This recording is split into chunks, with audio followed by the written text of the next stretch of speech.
Welcome to the Home Service Contractor Blueprint by A2O Digital. Every episode will cover topics that impact all home service companies like marketing, sales tactics, operations, and more. Now, on to today's episode. Hello, my name is Doug. I'm the owner of Precision Garage Door in the tri-state area, and I also own A2O Digital. Today, I have a guest, Tim Wakefield. He's a owner for Precision Garage Door in the South Florida area, and Tim was up visiting for the last couple of days, and we asked him to come and join us on a podcast today. And we wanted to talk a little bit about branding. And Tim, first of all, thanks for coming in. I appreciate it. And welcome to A2O Digital. Yeah, thanks for having me. We're excited about this. Good. So branding, we wanted to, you've been a customer of A2O Digital's now for how many years? 11 years. 11 years? Okay. Since the inception, yeah. Yeah, so we've been doing things like pay-per-click for you and search engine optimization and Google My Business and LSA and that type of stuff. But different type of advertising than what we want to talk about today. We want to talk about what you do to build your brand. What do you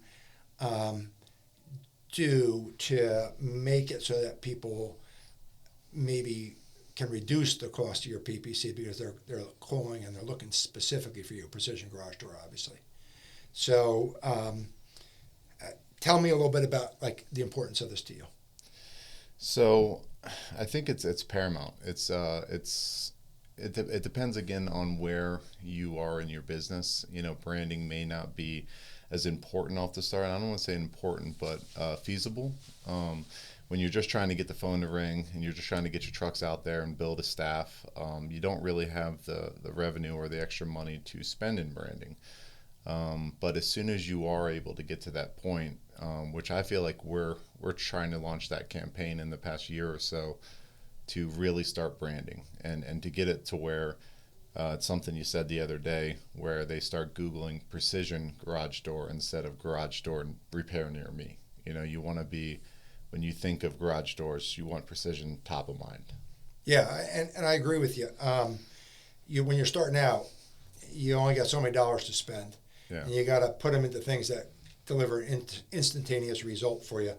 Otherwise, you're not open for the next day because you're just trying to get the phone to ring at that point. You know, and your guys in garages. So yeah, exactly. So tell me what you've been doing. Like what types of media have you been doing to try to build your brand? So we started probably about 5 years ago. We went into TV, and I feel it was a little too early in our company's growth to go that route. I think it was a little more ego driven at that point. And for the money we were paying, I don't think we had the infrastructure to handle the exposure that we were getting. Like our phones were ringing a lot. I didn't really have the trucks or the manpower to run those calls. We didn't really know what we were doing. We signed with the first TV station that came and showed us attention, and we were happy just to be on TV and, you know, see your commercials and things like that. So there really wasn't a target or an objective other than we saw the bigger Precisions doing TV and we thought, hey, that's what we should do, TV, you know, and we quickly realized that it's pretty expensive and there wasn't really a direct ROI to be able to track on it's TV, a little something fuzzy, like right? that. And especially when you're that early off and your systems aren't in place. And I think we were in business for 6 years at the time, and we are nowhere where we are today. And we can handle a little better now. We're a little better equipped too. So when you first started, were you using an agency or were you dealing directly with a TV station? Was it broadcast TV or was it cable TV or what? We went directly with CBS at that point.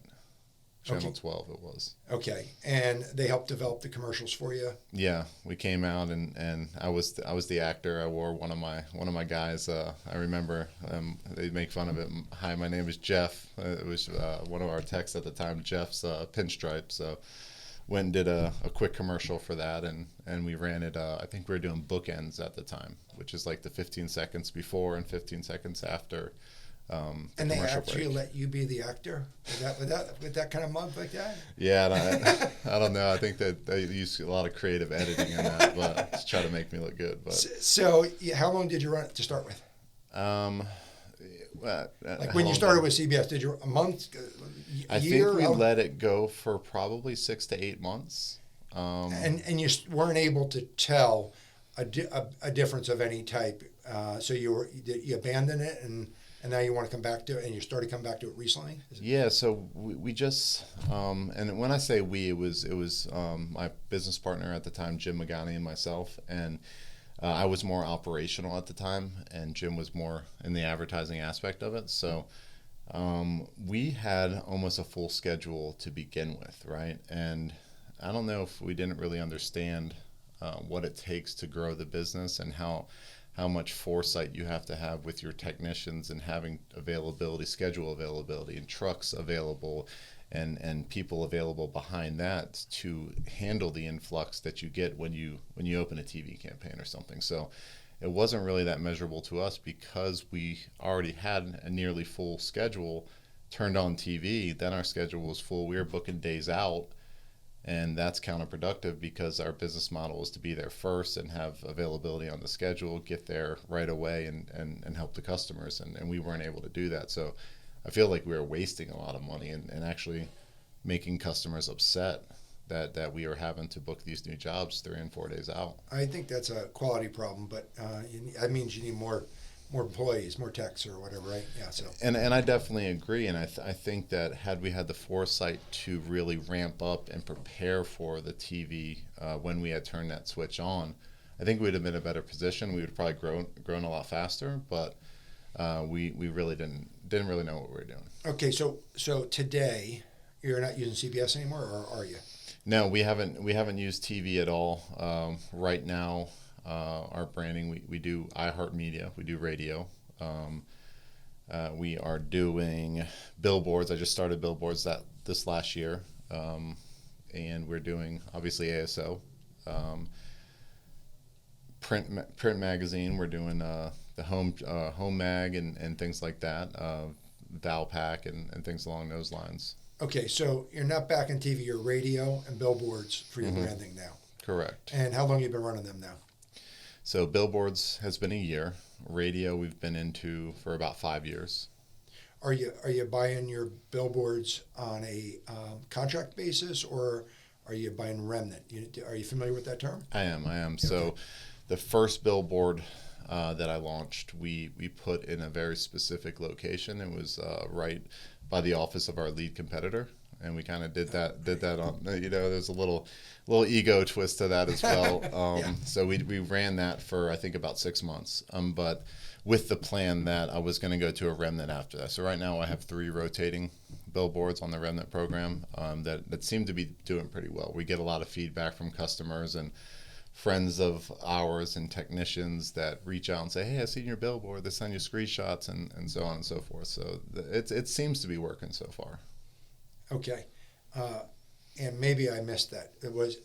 Are you remnant or a contract? Remnant. Remnant. Okay. So, I just explain that to the crowd, what remnant means, or like I can explain it or whatever. Yeah. So remnant and contract is different. You still are kind of on a contract with remnant.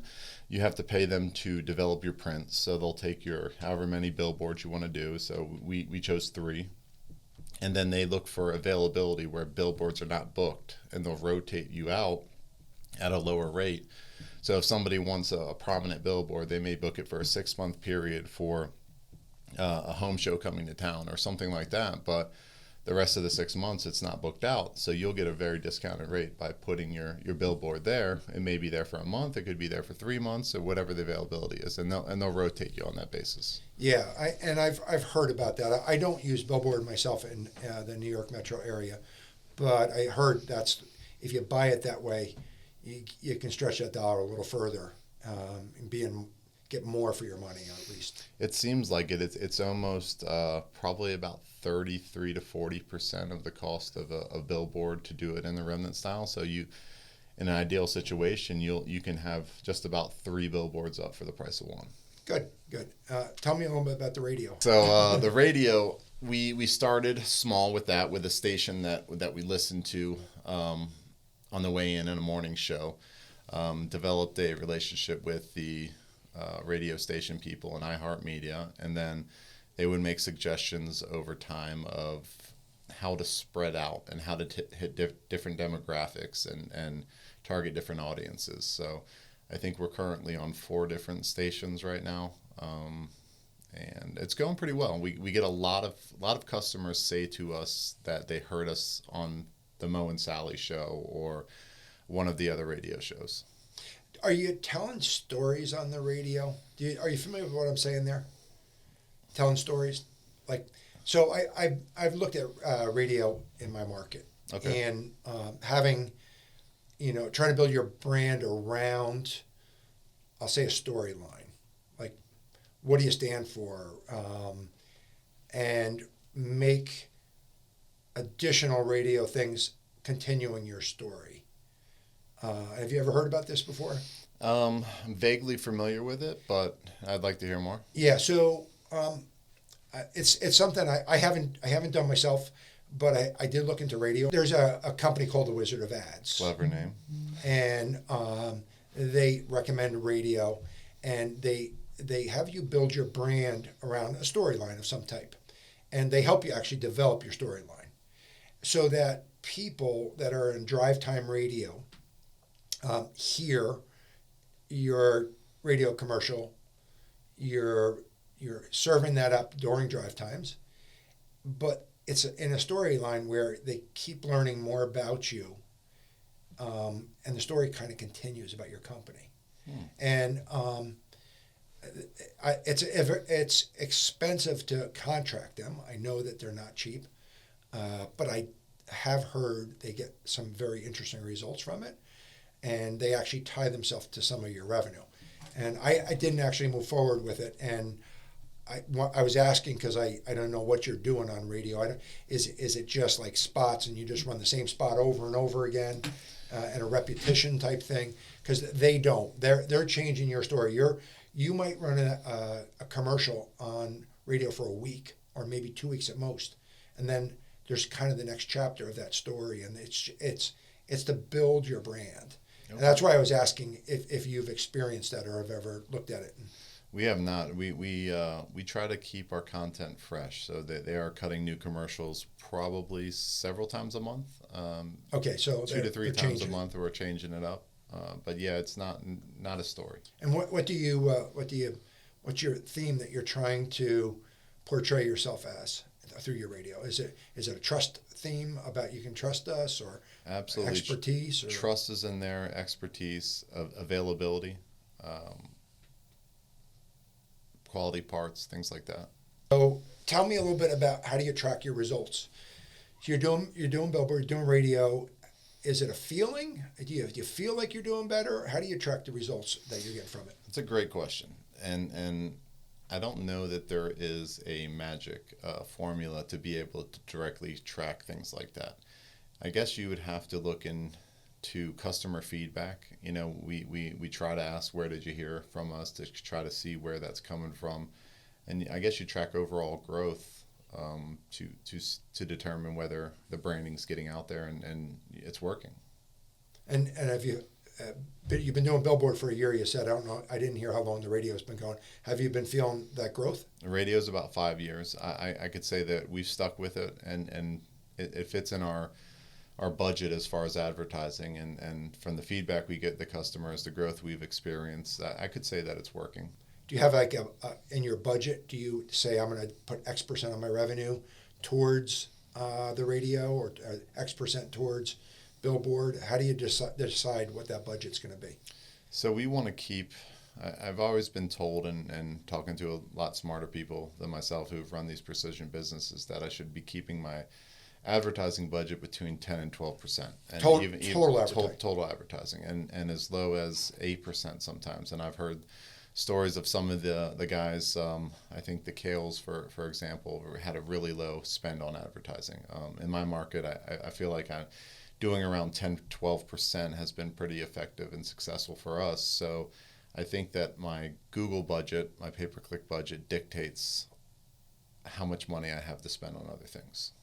Because that's the given. You got to be in pay-per-click. You have to be a strong internet presence, and then you get that in around 8% where we're at right now. So that gives me to 5% to stretch on branding, basically. So are there any metrics that they can share with you about is there, I know like an impressions is what I get, or how many how many target people are going to see audience, many people are going to see that commercial? Exactly. And they can tell you that before you even start though, right? Or hear the commercial, Yeah, and they tell you that even before you start. For the most part, it's not like there's any kind of feedback. So this is what makes it really hard to do branding, because you don't have cold hard facts coming back at you. Not at all. Yeah, it's you're trying to get a feel for how your business is doing, right? Are we booking our schedule up? Are all the guys busy all the time? Whereas like other things, like for argument's sake, pay per click or other types of advertising, you know how many jobs you got from it. You can tell how much you got from the thing. And yeah, I mean, we try to do the same as we do in our paper advertising, where there's an individual phone number attached to everything, so that you can track how many come in and get an ROI, or somewhat ROI, on a level playing field. I mean, most of it drives them to your Google page, right? Almost every form of advertising nowadays, it's just going to drive them to your homepage or to Google your business or anything along those lines. So it's really hard to track individually, but you got to have a feeling for how your business is growing before you start that advertising and where you're at. And then once that turns on, really try to pay attention to the changes. And I think asking the customers is a big part. I mean, you're not going to ask everyone, and everyone's not going to be, and not necessarily truthful or really know or care or remember how they heard of you or why they did. But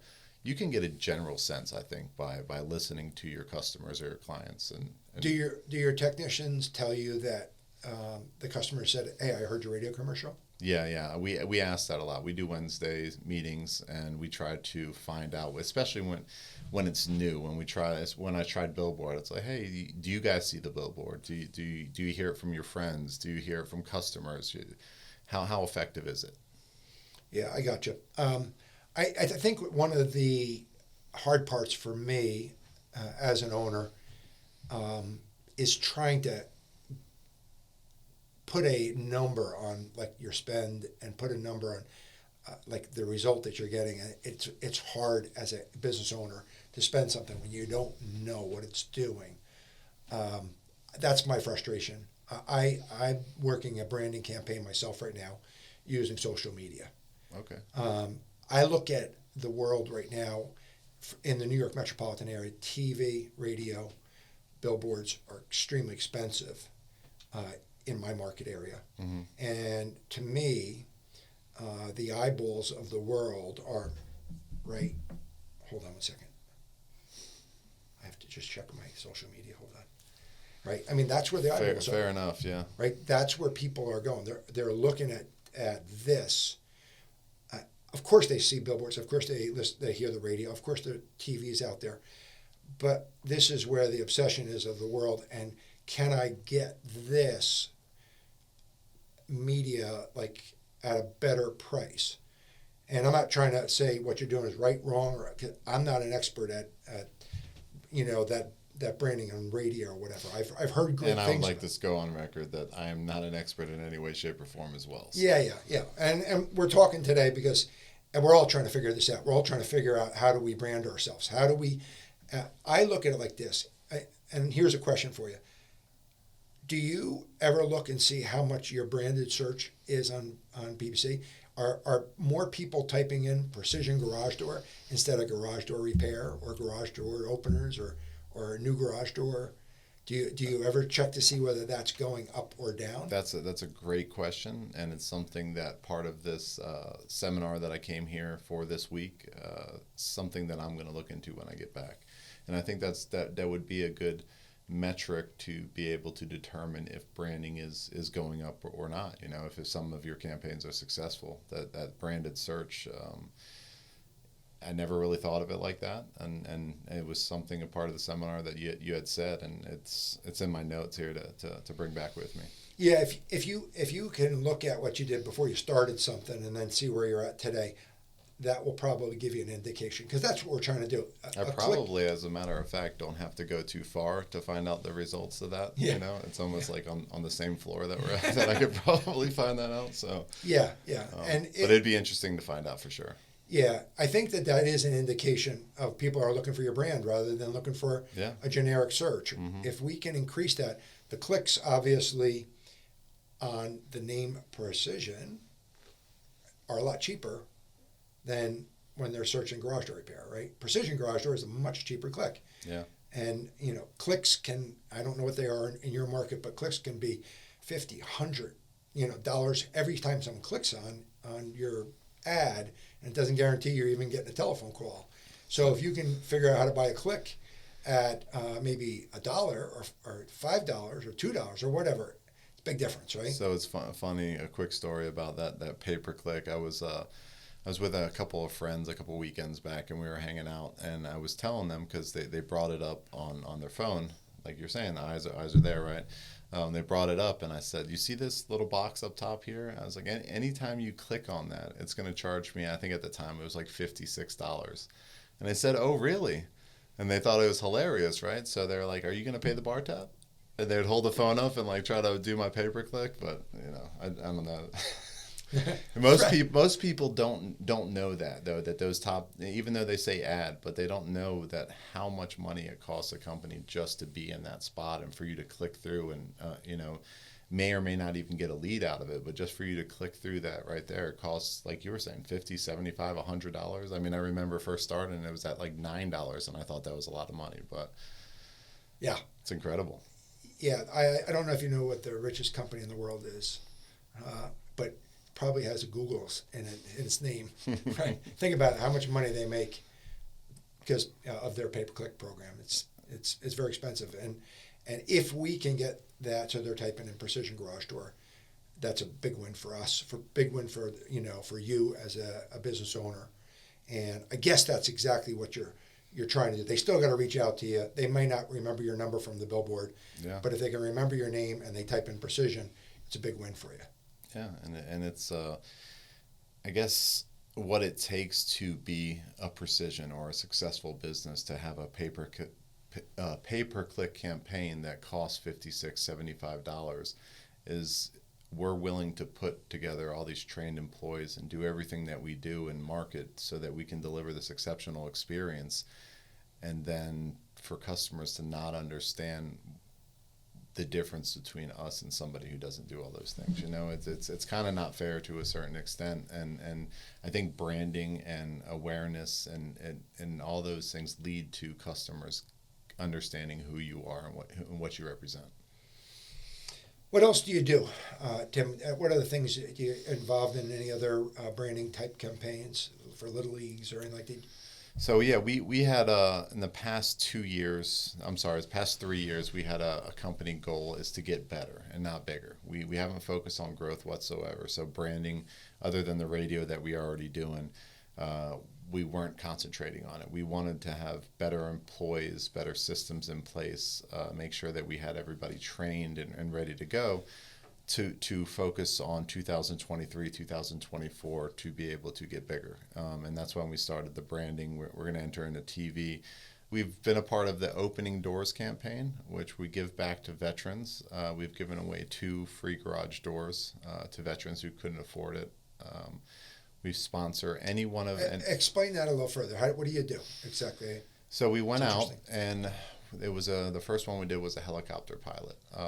He was in a wheelchair, and we were called out for a door estimate. And we came out, and he was having all types of trouble with the VA, because the VA was supposed to help pay for the door. One of our door salesmen, door designers, came back and said, "Hey, this guy's a veteran. He's handicapped, and he's having some trouble affording a door. He really needs a garage door." We all came together, put our heads together, and said, "This is a perfect opportunity for us to give back." And we contacted him, told him that, "Hey, we're gonna come out, we're gonna install, we're gonna pay for your permit, we're gonna install a brand new door, we're gonna give you a new opener." So we came out and took care of him, and they were pretty thrilled about it. So that's a great story. And were you able to capture any of that moment for that person? So we did come out and take some pictures. We didn't want to make it necessarily too big of an event like that. We wanted to do it sincerely so that it wasn't this call the news stations and try to benefit off it too much. It was a sincere give back for us, and that's what we do want to have some recognition or being able to capture the moment, as you call it, but we don't want to just try to overly publicize it, make it. I like it. I like it also from a perspective of a culture thing for your guys. Know you're doing it as a company. They feel part of something too. Absolutely. Yeah. And we left it up to them to come back to us and bring in the cases. And if they come back and see somebody is in a bad way or we've discounted, we've given away for free, we do all things that we can to give back and help in the community. And I hope that goes a long way in branding so that people understand that we genuinely care about our customers and our people, and not everybody is in a good place, and if we can reach out and do something to help and make somebody's life better, then we're all about doing that.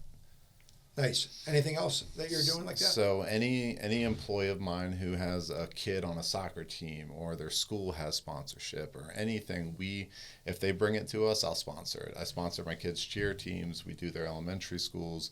Several of my employees have come back and we do their schools or their kids' soccer team or whatever it is, and any of that, we're all about it. And we've just started, we are now in 9 out of 30 Chamber of Commerces around. There's several of them. The Women's Chamber of Commerce, we're kind of spread out in between Broward, Palm Beach, and Martin counties. So we're in several of those as well, and our goal is to be in as many as we can. Great. I heard you did something with the Children's Hospital. Yeah, so that's something that we've been doing for I think about 8 years now. So we do a toy drive every year, and we ask for customers for donations. We donate a lot to provide for the kids that are in the Children's Hospital of Palm Beach. And we've gotten it big enough to where in the past couple of years we would have been able to go in and actually hand out the toys, which a lot of my employees were really looking forward to doing. But because of COVID, we haven't been able to. But this year was the first year we were able to actually go in and pass out the toys to the kids.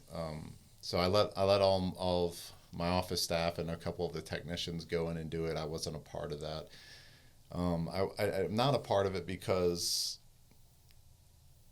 I have two little girls of my own, and I think it's just a lot for me to see kids in the hospital like that.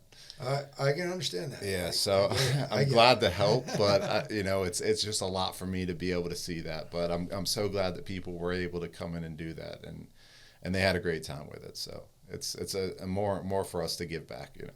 Interesting story. I know you are an extremely successful precision door location.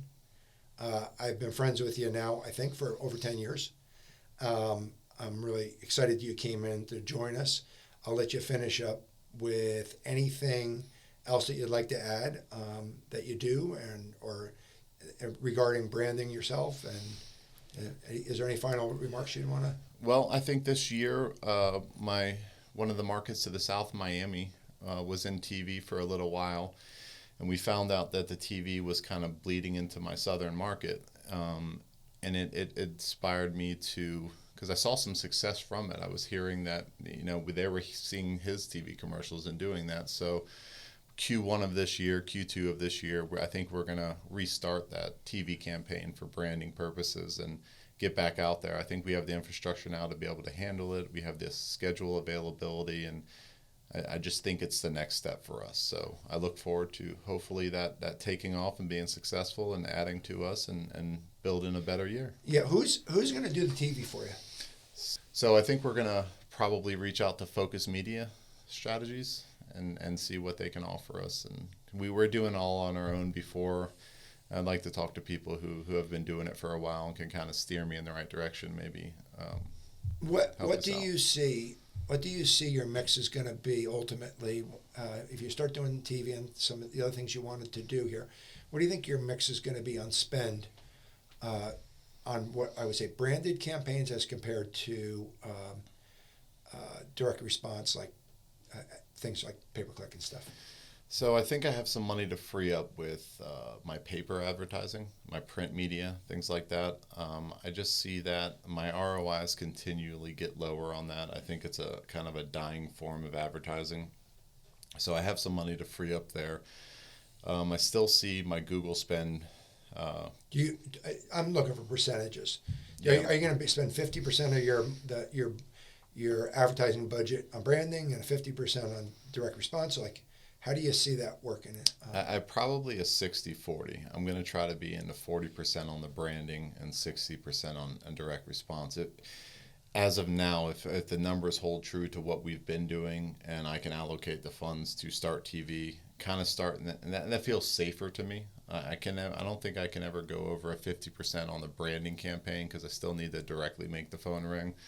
But it's all a learning process for me, and I try to, again, learn from some of you guys who have been doing it for a while and share your successes and try to mold my own market in our way after that. So yeah, I think branding is unique to each individual market. What you're going to do in each market could be a little different. I was saying to you, TV is not an option for me. It's too expensive in the New York metropolitan area. yeah, You're not going to get enough view time without spending like tons and tons and tons of money on TV. It's just very expensive, especially broadcast TV, and the huge number of people that we cannot service for garages in the city, Manhattan, Brooklyn, Bronx, Queens.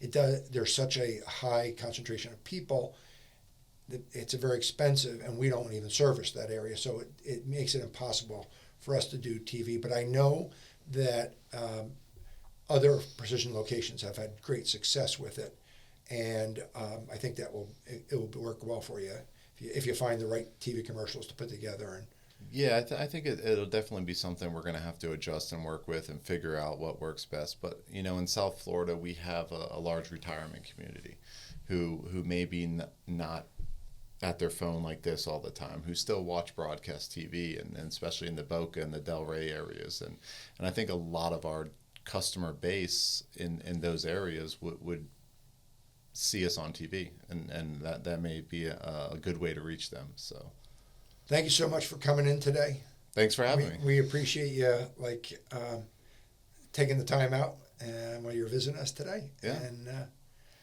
we're looking forward to hearing some of the results. Awesome. Thank you for everything. If you enjoyed today's episode, please like and subscribe.